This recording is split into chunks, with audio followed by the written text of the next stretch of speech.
Saludamos al antropólogo Mario Unda, profesor universitario, un destacado analista político del país. Quisiéramos conocer su punto de vista sobre lo que se está dando en el Ecuador. Acabamos de dialogar con el ex presidente de la Asamblea Nacional Constituyente, Alberto Acosta, quien se ha referido al Consejo de Participación Ciudadana y Control Social, organismo que fue creado en parte por la propia responsabilidad de Alberto Acosta, y él señala que este organismo, por el bien del país, debería desaparecer. Pero quisiéramos, tomando en cuenta este tema, antropólogo Unda, conocer su punto de vista sobre lo que está pasando en el país. Las cosas parecen reducirse a una pugna permanente entre el Ejecutivo y el Legislativo, entre gobierno y oposición. Buenos días, muchas gracias por la invitación. Efectivamente, se está viviendo, y ya desde hace algún tiempo, una situación en que las disputas entre el Ejecutivo y el Legislativo están en primer plano, pero no solo las disputas entre el Legislativo y Ejecutivo, ¿no? Porque aparece también el Consejo de la Judicatura, aparece también el Consejo de Participación Ciudadana. Ya mismo, como estamos cerca de elecciones, aparecerá el Consejo Electoral. Entonces, lo que nosotros vemos es un momento en el cual hay una relación compleja entre las instituciones, y esto lo que muestra es una debilidad en las formas de hacer gobierno, ¿no? Yo creo que hay un tira y afloja entre los diversos actores que se mueven en la política ecuatoriana, que no logra estabilizar un punto de equilibrio, ¿no? Y esto, digamos, ha sido notorio, como digo, no es de ahora. El gobierno de Lasso ha estado permanentemente con esta situación. ¿Qué salidas ve usted a esta permanente crisis que se da en Ecuador, causada fundamentalmente, más allá del Ejecutivo y del Legislativo, por las otras funciones del Estado, que además se muestran con intereses entrecruzados? Bueno, yo creo que esto es fruto de una situación en la cual las diversas fuerzas no tienen la capacidad suficiente como para ni llegar a un acuerdo ni imponer cada cual sus puntos de vista por su lado.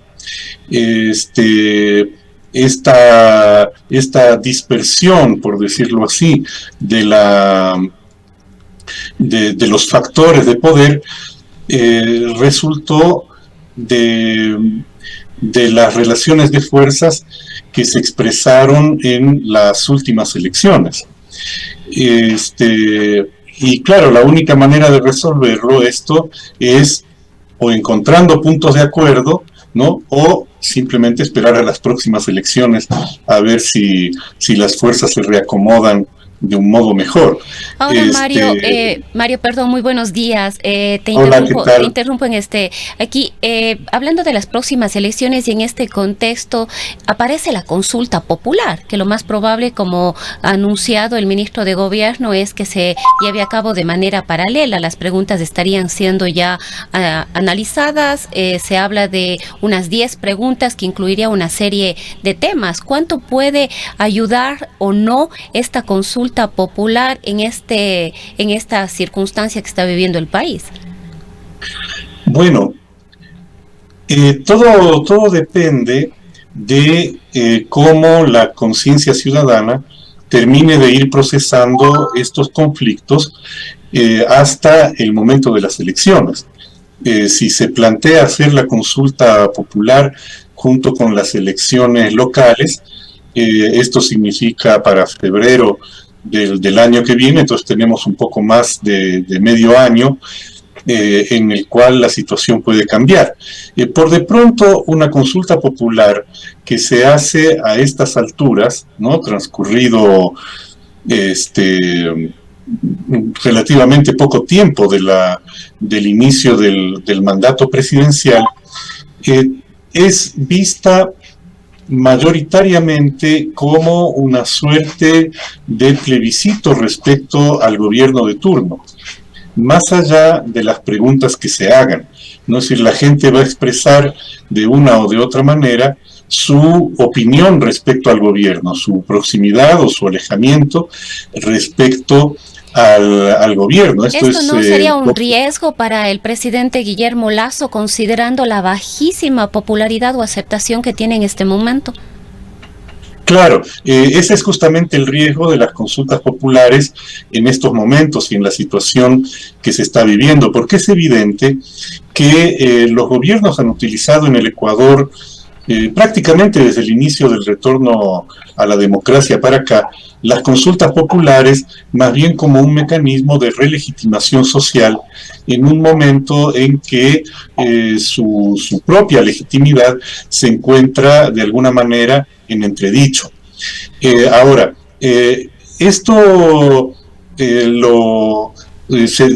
lo analiza también en relación con la batería de preguntas que nos vayan a hacer, ¿no? Si nosotros revisamos cualquiera de las consultas anteriores, vamos a ver que tiene un primer componente, que son los temas políticos o económicos que le interesan fundamentalmente resolver al grupo gobernante, y tiene otro componente que son los que podríamos llamar las preguntas anzuelo, ¿no? O sea, las preguntas para atraer votos. Entonces, por decir cualquier cosa, se habla de reducir el número de asambleístas, ¿no? Y se escuchó que este es uno de los temas que podría estar en la consulta popular.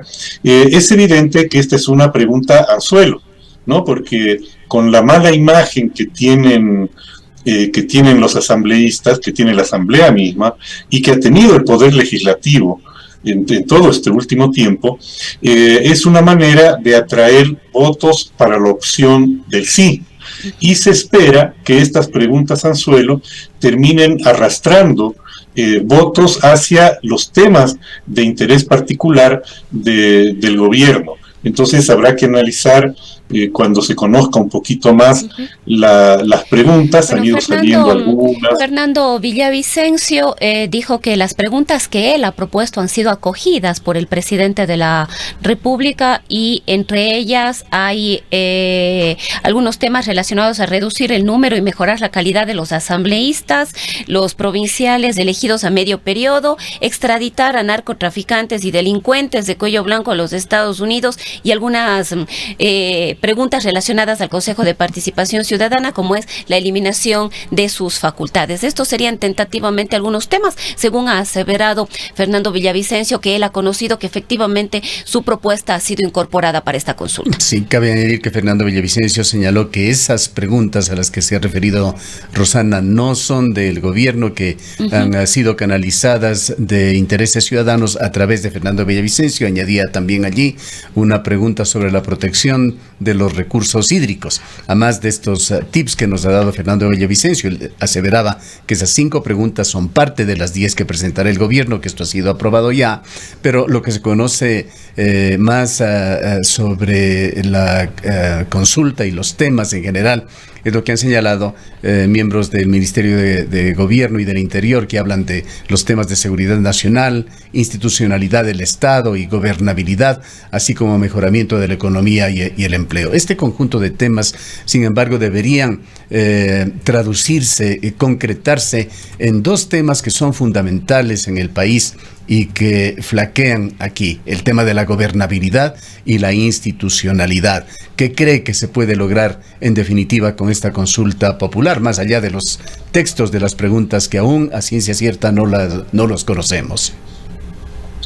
Bueno, en términos políticos, si es que el gobierno resultara triunfante en la consulta, lo que va a ocurrir es que va a obtener una mayor estabilidad y va a tener más posibilidades de imponer su programa ¿no? Que es básicamente el programa neoliberal. Por eso el rato de analizar las preguntas habrá que ver bien, digamos, el contenido de todas ellas y a dónde apunta cada cual, ¿no? Si el gobierno en cambio pierde, va a quedar en una situación todavía un poco de mayor debilidad que la que tiene en la actualidad. A mí no me parece que los problemas que los vemos como problemas de la institucionalidad puedan resolverse en una consulta popular, ¿no?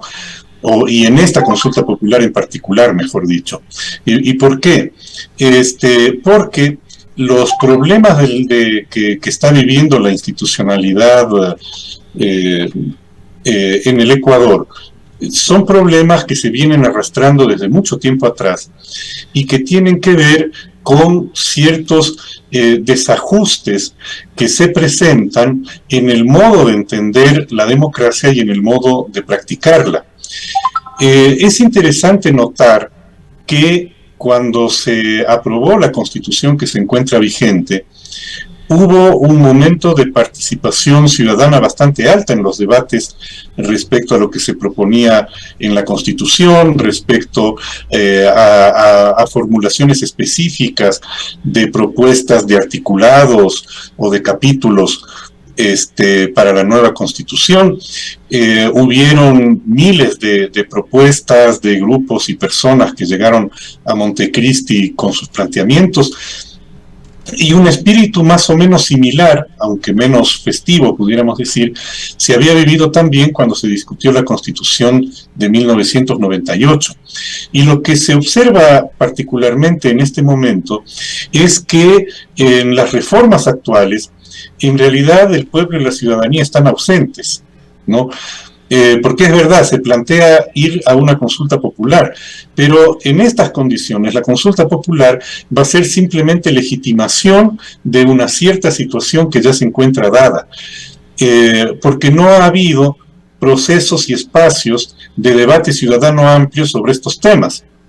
Yo no he leído las declaraciones de Villavicencio ni las he escuchado, pero sí él dice que sus propuestas recogen planteamientos de la ciudadanía y nosotros miramos cómo surgen esas propuestas. En realidad son grupos de ciudadanos, ¿no?, por lo general bastante reducidos, los que hacen esas propuestas y utilizan la intermediación de algunos asambleístas o de sectores con los que tienen vínculos, pero en donde la mayoría de la población se encuentra completamente ausente. Entonces el problema que hay con la institucionalidad ecuatoriana es este divorcio que se ha ido generando entre la institucionalidad y los ciudadanos, y eso no se va a resolver con una consulta popular, usted en estas condiciones. ¿Usted estaría de acuerdo con Alberto Acosta en esta visión en la que él determina un fracaso de esta intención de dar representatividad a los ciudadanos a través del Consejo de Participación Ciudadana y Control Social? Bueno, lo que ocurre es que ese fue un intento que quedó escrito en la Constitución, pero tal como dice la sabiduría popular, del dicho al hecho hay mucho trecho.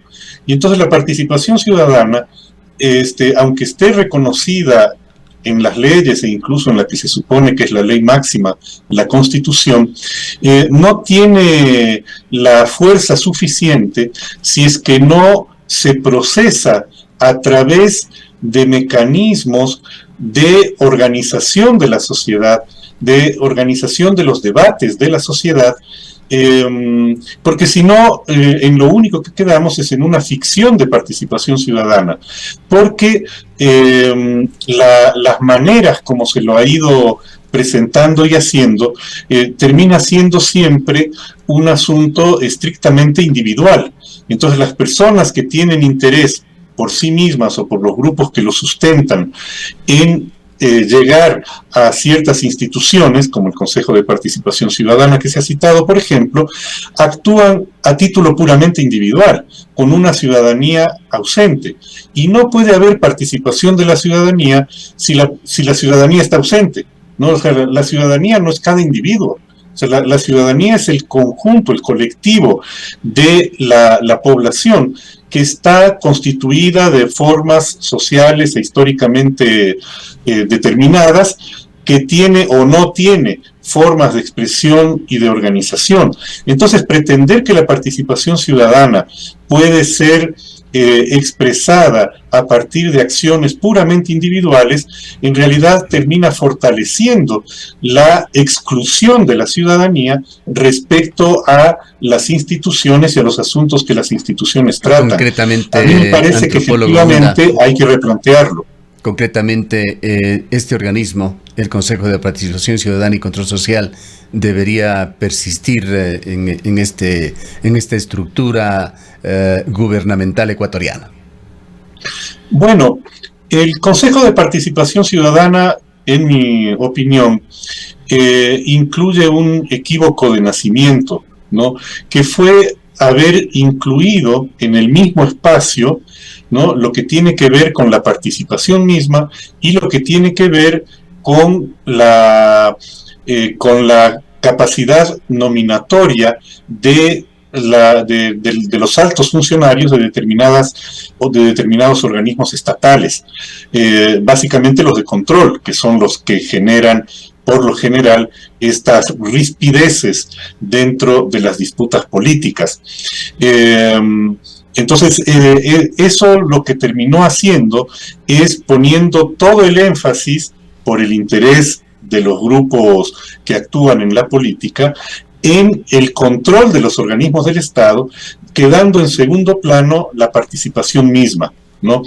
Desde ese punto de vista, inicialmente el Consejo de Participación Ciudadana pues no cumplía, por decirlo así, con el objetivo que se planteaba. Pero al mismo tiempo hay que recordar que este desplazamiento hacia la nominación de organismos estatales se produjo justamente por el descrédito en que había caído en el periodo anterior el mecanismo de nombrar a los presidentes y dignatarios de estas instituciones, que era a partir del Congreso. Recordemos todo lo que se hablaba del reparto de la troncha, del hombre del maletín, etcétera, etcétera.